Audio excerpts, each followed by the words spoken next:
Good morning.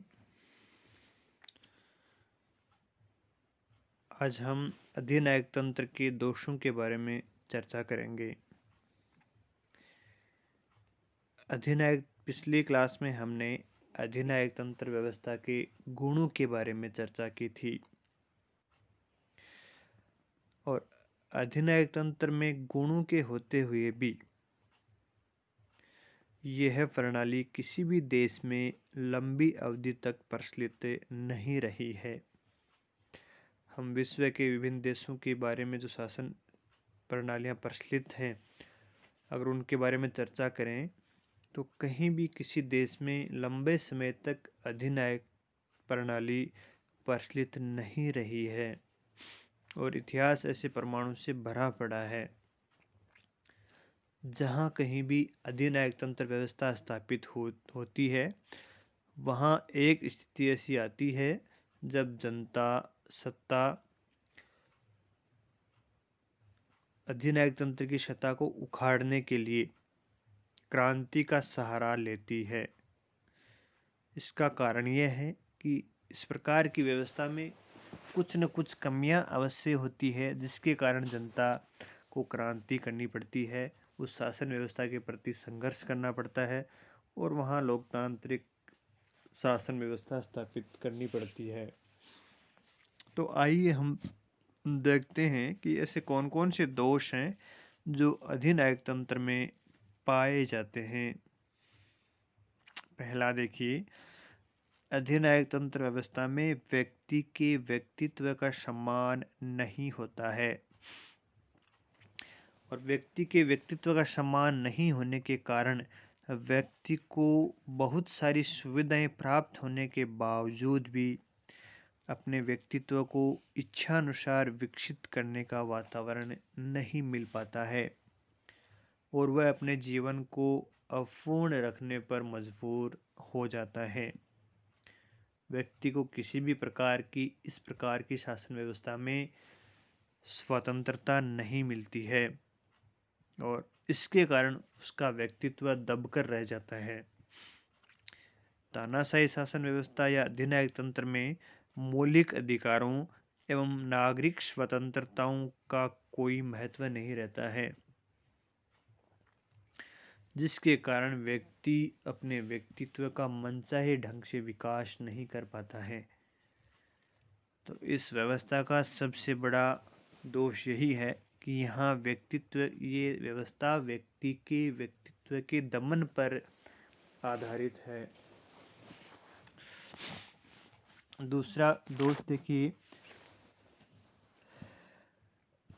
तानाशाही व्यवस्था या अधिनायक तंत्र व्यवस्था देश के लिए अहितकारी होती है, क्योंकि इस प्रकार की व्यवस्था में निर्णय एक ही व्यक्ति लेता है जो किसी भी प्रकार का विरोध या सुझाव स्वीकार नहीं करता है और इससे तानाशाह द्वारा लिए गए गलत निर्णयों का अहितकारी प्रभाव सारी प्रजा को भुगतना पड़ता है। क्योंकि इस प्रकार की व्यवस्था में जो शासक होता है वह किसी भी प्रकार का विरोध तो सहन ही नहीं करता है, विरोधियों को नष्ट ही करवा देता है।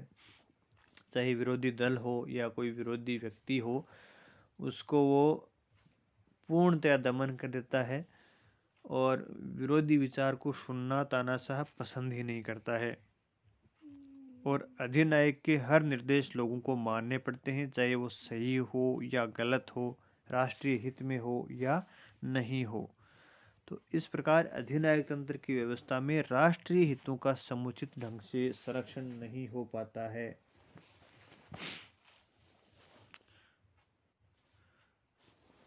तीसरा दोष देखिए अधिनायक तंत्र का, अधिनायक तंत्र व्यवस्था में अत्याचार और अनाचार का बोलबाला रहता है। अधिनायक अपनी सत्ता को बनाए रखने के लिए आतंक फैलाए रखता है, विरोधियों का बर्बर तरीके से सफाया कर दिया जाता है, जिसके कारण मानव भयग्रस्त होकर जेल में के शिकंजों में बंद सा हो जाता है। वह चाहकर भी कुछ कर नहीं सकता, क्योंकि उसको अनेक तरीकों से दबाया जाता है। देश हित में अगर किसी के द्वारा कोई बात कही जाती है और वह बात उस अधिनायक की इच्छा के प्रतिकूल है तो भी उस बात को ठुकरा दिया जाता है और विरुद्ध बात कहने वाले को देशद्रोही कहकर मौत के घाट उतार दिया जाता है। तो इस प्रकार अधिनायक तंत्र की व्यवस्था अत्याचार पर ही टिकी हुई है। सभी को अधिनायक की आदेशों को मानना पड़ता है, उसके सुझावों को स्वीकार करना पड़ता है और उसकी हर बात का, चाहे वो गलत हो या सही हो, मानना पड़ता है। अधिनायक तंत्र का चौथा देश देखिए। अधिनायक तंत्र व्यवस्था में व्यक्तियों में आत्मनिर्भरता, क्रियाशीलता तथा स्वतंत्रता की भावना का लोप होता है, क्योंकि बोलने और विचारने आदि को किसी भी प्रकार की स्वतंत्रता नहीं दी जाती है। न तो अपनी बात कहने की स्वतंत्रता दी जाती है और न ही किसी प्रकार के विचार को अभिव्यक्त करने की स्वतंत्रता दी जाती है। इस प्रकार की व्यवस्था में तन, मन और धन सभी अधिनायक के लिए ही होते हैं। अधिनायक जैसा आदेश दे, जिस प्रकार का आदेश दे, वहां की प्रजा को वो आदेश मानने पड़ते हैं। तो इस प्रकार अधिनायक तंत्र व्यवस्था के गुण और दोषों के विवेचन से स्पष्ट है कि यह व्यवस्था मनुष्य को मनुष्य नहीं मानती है।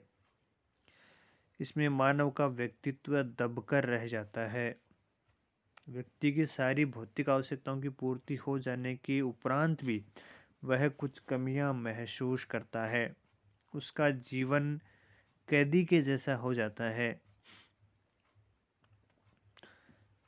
इसलिए अधिनायक तंत्र व्यवस्था में अनेक प्रकार के लाभ होते हुए भी कोई भी व्यक्ति इस प्रकार की व्यवस्था में रहना पसंद नहीं करता है।